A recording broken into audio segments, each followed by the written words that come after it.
तुम्हें क्या लगता है हम लोग मरे जा रहे हैं नीति से अपनी बेटी की शादी कराने के लिए? और दूसरे पे उंगली उठाने से पहले अपने गिरेबान में झांक के देखो।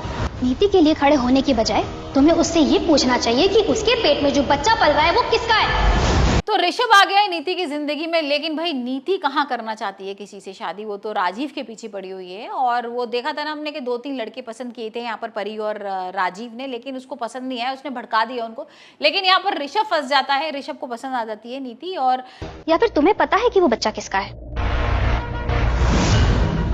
माफ कीजिएगा बहन जी, जब रोका होना ही नहीं है तो मुझे अनुमति दीजिए, मैं चलता हूँ। चलो चलो हम भी चलते हैं, बहुत तमाशा हो गया है। कोई कहीं नहीं जाएगा। जो ऋषभ की माँ है ना, वो बोलती भी है कि नीति शायद शादी नहीं करना चाहती और अलग तरीके से कुछ बिहेव कर रही है, लेकिन यहाँ पर नीति फिर पागल बना देती है, बोलती नहीं ऐसा कुछ नहीं, मैं तो शादी करना चाहती हूँ। और यहाँ पर सब लोग रोका करना चाह रहे हैं, लेकिन भाई उससे पहले ही नीति ना चल देगी अपनी चाल। पहले आपने मेरी नीति के कैरेक्टर पर उंगली उठाई, उसके बारे में उल्टा सीधा कमेंट किया, उसकी इज्जत को सबके सामने मिट्टी में मिलाने की कोशिश की, और अब आप सब लोग जाने को कह रहे हैं। यहाँ पर हम देखेंगे कि एक रिपोर्ट आती है सामने और जिसमें लिखा होता है कि नीति प्रेग्नेंट है। आप सबके होश उड़ने वाले हैं, क्योंकि सबसे पहले तो परी के हाथ लगेगी वो रिपोर्ट, और परी जैसी पढ़ेगी ना उसको समझ में नहीं आएगा कि ये क्या कहानी है, क्योंकि यहाँ पर ये झूठी कहानी ना इस तरीके से आने वाली है कि सब कुछ गड़बड़ हो जाएगा, सब कुछ मतलब खत्म हो जाएगा।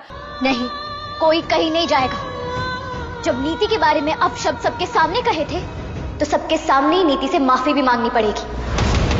परी की जिंदगी में तो भाई बहुत भूचाल आने वाला है, क्योंकि जैसे ही उसे पता लगेगा नीति प्रेग्नेंट है और नीति फिर ये बताएगी ये तो राजीव का बच्चा है, तो वैसे ही सब कुछ खत्म होने वाला है, क्योंकि वो राजीव पर ना बहुत विश्वास करती है और घर वाले भी बहुत करते हैं।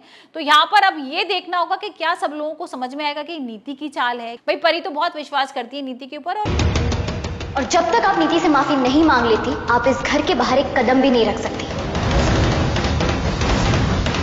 कभी भी ऐसा नहीं सोचेगी कि नीति ऐसी कोई चाल चल सकती है।